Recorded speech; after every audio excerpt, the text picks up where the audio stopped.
जब ब्रिटेन की special forces Taliban से लड़ने यूएस आर्मी के साथ अफगानिस्तान में घुसी तो उन्होंने 3 शब्दों का एक सीधा सा फॉर्मूला दिया, स्टेबलाइज, सपोर्ट, सिक्योर। यानी हमें अफगानिस्तान में पहले तो स्थिरता लानी है, वहां आम लोगों की मदद करनी है और उन्हें सुरक्षा देनी है। ट्रिपल एस का ये फॉर्मूला देखने सुनने में अच्छा ही लगता है, लेकिन जब बरसों चले युद्ध के बाद ये सैनिक अपने अपने घर लौटे तो इस तथाकथित फॉर्मूले की पोल खोलने लगी।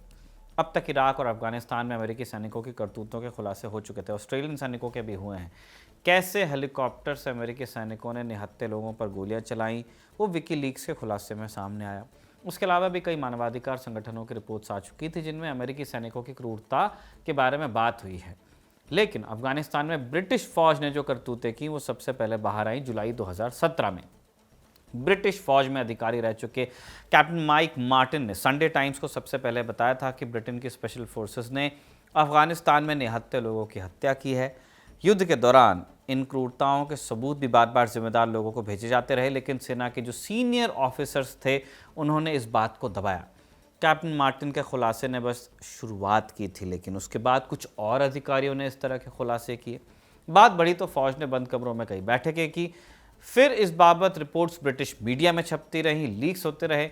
इन रिपोर्ट्स में अधिकारियों के नाम नहीं लिखे जाते थे, उन्हें कोड नेम दिया जाता था ताकि उनकी पहचान उजागर न हो। इन रिपोर्ट्स में भी कई पूर्व सैनिकों के कबूलनामे सामने आए कि अफगानिस्तान में ब्रिटिश फौज ने क्रूरता की। फिर जुलाई 2022 में जब बीबीसी पैनोरमा की इस विषय पर डॉक्यूमेंट्री आई तो ये बात स्पष्ट तौर पर दुनिया के सामने आ गई, क्योंकि इस डॉक्यूमेंट्री में कई लोगों की आप बीती शामिल थी। इस डॉक्यूमेंट्री की रिलीज के बाद ब्रिटेन की सरकार ने जांच के आदेश दिए। सोचिए, ब्रिटिश ब्रॉडकास्टिंग कॉरपोरेशन ब्रिटेन की सरकार के तहत नहीं है, लेकिन एक पब्लिक सर्विस ब्रॉडकास्टर है, उसका संबंध वहां की पार्लियामेंट से, वहां की सरकार से है। उसने अपने ही देश की फौज पर इल्ज़ाम लगाती डॉक्यूमेंट्री बनाई और वो पब्लिश हुई, छापा नहीं पड़ा वहाँ। खैर, बीबीसी की डॉक्यूमेंट्री आ गई पैनोरमा नाम से। उस सीरीज़ में ब्रिटेन की सरकार ने जांच के आदेश दे दिए, लेकिन अब तक किसी सैनिक या अधिकारी को सज़ा नहीं हो पाई है। जुलाई 2023 में ब्रिटेन के एक लॉ ऑर्गेनाइजेशन ने कहा था कि इस तरह कम से कम 80 बेकसूर अफगानों को ब्रिटिश फौज ने मारा। आज हम इस सारी बातों पर बात क्यों कर रहे हैं? क्योंकि एक पब्लिक इंक्वायरी में ब्रिटिश फौज के 2 बड़े ऑफिसर्स ने नए खुलासे किए। उन्होंने बताया कि ब्रिटिश फौज हेलमंद प्रांत में ऐसे लोगों को भी मार देती थी जो उनके लिए खतरा होते ही नहीं थे। आइडिया सिंपल था, मेल और फाइटिंग एज। अगर फाइटिंग एज मेल्स मिल रहे हैं उन्हें मार डालो, चाहे उन्होंने कभी हथियार छुआ हो न छुआ हो। इसलिए आज के शो में हम जानेंगे कि ब्रिटिश फौज ने अफगानिस्तान में क्या करतूत की, कितने निहत्थों की जान ली और अब तक किसी को सज़ा क्यों नहीं हो पाई। नमस्कार, स्वीकार कीजिए निखिल का। आप खबर गांव का डेली इंटरनेशनल बुलेटिन राजदूत देख रहे हैं।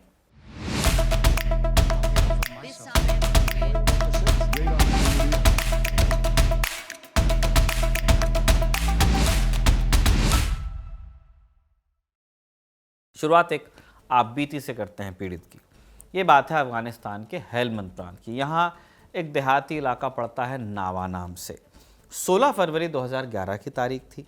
रात के करीब 1 बजे सैफुल्ला का परिवार अपने घर में गहरी नींद में सोया था। तभी हेलीकॉप्टर गरजने लगा उनके ऊपर। इनकी नींद खुल गई। सैफुल्ला समझ गया कि अब अनहोनी होगी। हेलीकॉप्टर की आवाज़ इतनी तेज़ थी कि सैफुल्ला जहाँ सो रहे थे उठ नहीं पाए, वहीं कांपने लगे। सैफुल्ला ने ब्रिटिश फौज के किल एंड कैप्चर मिशंस के बारे में सुना था, इसलिए सैनिकों के आने से वो और डरे हुए थे। सैफुल्ला ने बीबीसी पैनोरमा को बताया कि घर की सभी औरतें और बच्चे रो रहे थे, चिल्ला रहे थे। जब सैनिक घर के अंदर घुसे तो उन्होंने सैफुल्ला के हाथ बांध दिए और उन्हें औरतों और बच्चों के साथ अलग अलग जगह रख दिया गया। कुछ देर बाद उन्होंने गोलियों की आवाज़ सुनी। जब सैनिक चले गए और किसी तरह वो छूटे, है ना, उनके बंधन उन्होंने तोड़े, उनके घर के पास के खेतों से उनके 2 भाइयों की लाश मिली। चचेरे भाई की लाश पड़ोस की बिल्डिंग में मिली। घर आकर देखा तो सैफुल्ला के पिता ज़मीन पर पड़े हुए थे। उनके सिर, उनके माथे पर कई गोलियां मारी गई थी। उनके पैर को इतनी गोलियों से भूना गया था कि वो कट गया था। इस तरह के ऑपरेशन ब्रिटिश सैनिक आमतौर पर अफगान फोर्सेस के साथ मिलकर रात के अंधेरे में करते थे। रेड्स इस तरह की रात में ही की जाती हैं। इसका मूल मकसद तालिबान के बड़े लड़ाकों को निशाना बनाना होता था, लेकिन उस रात जो हुआ वो नाजायज़ हत्याएं थी, क्योंकि अब तक इस बात के सबूत नहीं मिले कि सैफुल्लाह के परिवार वालों का तालिबान से कोई भी लेना देना था। सैफुल्लाह का केस अफगानिस्तान में हुई ब्रिटिश क्रूरता का प्राइम एग्जाम्पल बना। ये केस अब भी ब्रिटेन में डिस्कस होता है, पर ब्रिटेन की सरकार अब भी इसे हत्या नहीं मानती, जबकि लीक्ड ईमेल्स में इस बात की तस्दीक हो चुकी है कि उस रात मारे गए सभी लोग निहत्थे थे। जैसे हमने अभी कहा कि इस तरह के ऑपरेशन ब्रिटिश सैनिक अकेले नहीं करते थे, वो अपने साथ अफगान सैनिकों के टुकड़ियां भी रखते थे, क्योंकि उन्हें उन इलाकों की ज़्यादा जानकारी होती थी। इसके अलावा अगर लड़ाई के दौरान कोई फाइटर कैप्चर हो जाए तो उससे बातचीत करने के लिए भी लोकल कोई आपको चाहिए दुभाषिया। उस रात जब सैफुल्लाह के परिवार के साथ ये सब हो रहा था, तब भी अफगान सैनिकों की एक टुकड़ी वहाँ मौजूद थी। बाद में एक सीनियर अफगान कमांडर ने बात कही कि सैफुल्लाह का परिवार निहत्था था, उन्होंने कोई गोली नहीं चलाई। साल 2023 में लीक्ड ईमेल में इस अफगान कमांडर की बात ब्रिटिश मीडिया में छापी भी गई, जिसमें अफगान अफसर ने कहा था कि वो निर्दोष लोग थे, उन्हें बिना कसूर के मारा गया। लीक्ड ईमेल्स में ये बात भी सामने आई कि 2 लोगों ने डर की वजह से भागने की कोशिश की थी, तभी मारे गए वो। बाकी 2 की जान गई जब उन्हें पकड़ लिया गया और उनकी तलाशी ली गई। हेलमंद में उस समय जस्टिस एडवाइज़र के तौर पर फ्रैंक लडविस काम कर रहे थे। फ्रैंक ने भी आगे जाकर इस घटना की निंदा की और कहा कि हमसे इस तरह की चूक हो गई है और इन्हीं चूकों ने चरमपंथ को रोकने की पूरी मुहिम को गड़बड़ा दिया। 9/11 के हमले के बाद अमेरिकियों की सऊदी अरब और ब्रिटेन दोनों से बात चल रही थी। जॉर्ज बुश सऊदी अरब से कह रहे थे कि आप तालिबान से लादेन को सौंपने के लिए कहें। वहीं इस समय ब्रिटेन के प्रधानमंत्री टोनी ब्लेयर होते थे, तो ब्लेयर ने हमले के तुरंत बाद कहा था कि अमेरिका की लड़ाई नहीं है, आतंकवाद के खिलाफ एक वैश्विक युद्ध है।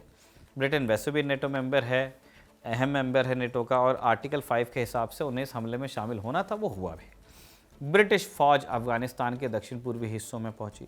सबसे ज़्यादा सैनिक ब्रिटेन के हेलमंड में थे। स्पेशल एयर सर्विस यानी ब्रिटेन की जो एलीट स्पेशल फोर्स SAS है, उसे भी वहाँ भेजा गया। शुरुआत में तो ब्रिटिश फौजी जो थे अपनी चौकियों पर रहते, एरिया सिक्योर करते।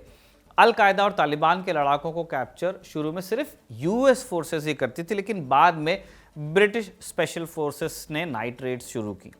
अमेरिकियों से इंटेलिजेंस लेकर वो कस्बों और घरों में जाते, वहाँ कथित तालिबान लड़ाकों को गिरफ्तार करते। कई बार इन कैप्चर मिशंस में फाइटर्स के साथ मुठभेड़ हो जाती, जिनमें मार भी दिया जाता इन्हें। ब्रिटिश फौज ने अफगानिस्तान में ऑपरेशन हेरिक शुरू किया, तालिबान के कई अड्डे नष्ट किए। हेलमंद प्रांत में नशे के अड्डों पर भी ब्रिटिश फौज ने निशाना साधा। फिर 2001 के बाद तालिबान कमज़ोर पड़ा, नेटो सेनाओं ने मिलकर उन्हें हराया। तालिबान के लड़ाके भागकर ग्रामीण इलाकों में गए, कई पाकिस्तान गए, अब गाँव से ऑपरेट करने लगे, बड़े शहरों में मौजूदगी खत्म हो गई। तालिबान के जाने के बाद हामिद करज़ई के नेतृत्व में फिर सरकार बनती, एक सिविलियन गवर्नमेंट। इस सरकार को नेटो देशों ने पैसा दिया, मदद दी, फूड और मेडिकल प्रोग्राम चलाए। करज़ई की सरकार चल रही थी, लेकिन तालिबान भी पूरी तरह ख़त्म नहीं हुआ था। तो करज़ई की सरकार आई, फिर भी तालिबान तो पूरी तरह ख़त्म नहीं हुए थे। समय समय पर अफगान सरकार को परेशान करने के लिए वो रेड्स करते रहते, वो भी हमले करते थे। इसलिए 2007 में करज़ई ने ब्रिटेन से और सैनिक मांगे। इस बरस ब्रिटेन में सरकार भी बदली थी। टोनी ब्लेयर के बाद गॉर्डन ब्राउन प्रधानमंत्री बने थे। उन्होंने फौरन सैनिकों की संख्या बढ़ाई। ब्लेयर के ज़माने में ब्रिटिश सैनिकों की संख्या 6000 थी, गॉर्डन ने बढ़ाकर 8 किया, फिर 2009 तक इसे 9500 किया गया। ब्रिटिश सैनिकों ने अफगानिस्तान में 4 तरह के बड़े ऑपरेशंस किए। पहला ऑपरेशन ट्रेंट, अलकायदा से जुड़े ओपीएम प्लान्स पर हमला किया, अलकायदा से जुड़े ओपीएम ट्रेड पर हमला किया ताकि उनकी कमाई को रोका जा सके। ये संगठन नशे का व्यापार करके हथियार खरीदते थे, आज भी कर ही रहे हैं। दूसरा ऑपरेशन जकाना, एक काउंटर टेररिज्म ऑपरेशन था। इसका असल मकसद आतंकवादियों के हथियारों को नष्ट करना था, इसके लिए उनके एम्यूनिशन को टारगेट किया जाता था। तीसरा ऑपरेशन हैमर, जिसमें ब्रिटिश एयरफोर्स पहाड़ों में छिपे तालिबानी अड्डों को निशाना बनाती थी। और चौथे थे नाइट रेड्स, जिनका जिक्र हमने शुरू में किया, जनरली स्पेशल एयर सर्विस के लोग करते थे। इन्हीं ऑपरेशंस में सबसे ज़्यादा आम लोगों को निशाना बनाया गया है। BBC की डॉक्यूमेंट्री आने से पहले ब्रिटेन में ये मुद्दा नहीं था, उतना बड़ा मुद्दा तो बिल्कुल नहीं था। छुप छुप कोई इक्का दुक्का लोगों ने बात की थी, लेकिन पैनोरमा के रिलीज़ के बाद ब्रिटिश सेना से फिर सवाल पूछे गए और 3 प्रमुख बातें सामने आई। पहली, तालिबान को पकड़ने के लिए ब्रिटिश सेना ने कई बार आम नागरिकों को भी पकड़ा और लगभग हर जगह कहानी एक जैसी रही। दूसरी, कुछ छापों के दौरान बरामद किए गए हथियारों की तुलना में अधिक लोग मारे गए, जिससे बात समझ में आती है कि सैनिकों ने निहत्थे लोगों पर भी गोली चलाई। रिपोर्ट में ये भी कहा गया कि आला अधिकारियों ने जानते हुए जांच को दबाया। अफगानिस्तान में मौजूद कमांड में ये सारी जानकारियां दी जाती थी, जो सीनियर ऑफिसर्स थे, लेकिन फिर भी अधिकारी इन बातों को दबा देते। तीसरी बात बीबीसी ने यह बताई कि ब्रिटिश स्पेशल फोर्स कई बार लोगों को मारकर उनके पास हथियार प्लांट करती थी ताकि शक न हो और आगे किसी तरह की नई जांच न शुरू हो। डॉक्यूमेंट्री के आने के बाद ब्रिटेन में बवाल हुआ, लेकिन जल्दी वहां नया पॉलिटिकल क्राइसिस शुरू हुआ। बोरिस जॉनसन का पार्टी गेट सामने आ गया, जिसकी वजह से उन्हें इस्तीफा देना पड़ा। उसके बाद लिज ट्रस प्राइम मिनिस्टर बनती हैं, 49 दिन में उनकी सरकार गिर जाती है। फिर ऋषि सुनक आते हैं। इनके प्राइम मिनिस्टर रहते हुए पहली बार ब्रिटेन के रक्षा मंत्रालय ने माना कि ऐसी घटनाएं हुई हैं, चूक हुई है। हम जुलाई 2023 की बात कर रहे हैं। अब तक इस कबूलनामे को 2 बरस हो गए। इसका मतलब नई सरकार बन गई, लेकिन अब तक एक भी अधिकारी या एक भी सैनिक को सजा नहीं सुनाई गई है। 1 दिसंबर को 2 और अधिकारियों ने इन हत्याओं की तस्दीक अब कर दी है। अफगान पिसते रहे, पहले तालिबान के शासन में, फिर वॉर ऑन टेरर के नाम पर। नेटो ने भी इस जंग की बड़ी कीमत चुकाई। अमेरिकी सेना के 2300 से ज़्यादा सैनिक मारे गए और 20,000 से ज़्यादा घायल हुए। ब्रिटेन के लगभग 450 सैनिकों ने अपनी जान गंवाई। $1 ट्रिलियन का कर्जा अमेरिका पर चढ़ा इस जंग के बाद। तो ये सवाल पूछा जाना चाहिए कि क्या ये सब जायज़ था? इसका जवाब इस बात पर निर्भर करता है कि आप इसे नापते कैसे हैं। 1.5 लाख से ज़्यादा अफगान नागरिकों की भी जान गई है इस जंग में। क्या ये सब के सब कसूरवार थे? नहीं, हज़ारों बेगुनाह भी थे। इनमें से कुछ के मामले में ब्रिटिश प्रेस ने हिम्मत दिखाई है सच्चाई सामने लाने की, और ब्रिटेन की सरकार ने हिम्मत दिखाई है सच्चाई को स्वीकार करने की। उम्मीद करते हैं कि न्याय भी जल्द होगा, वरना जंग के नाम पर वहशी हो जाने को गलत कहने का साहस आने वाली पीढ़ियों में कम ही होता जाएगा। राजदूत का आज का एपिसोड साजिद ने लिखा और इरशाद ने रिकॉर्ड किया। आप देखते रहिए खबरगांव।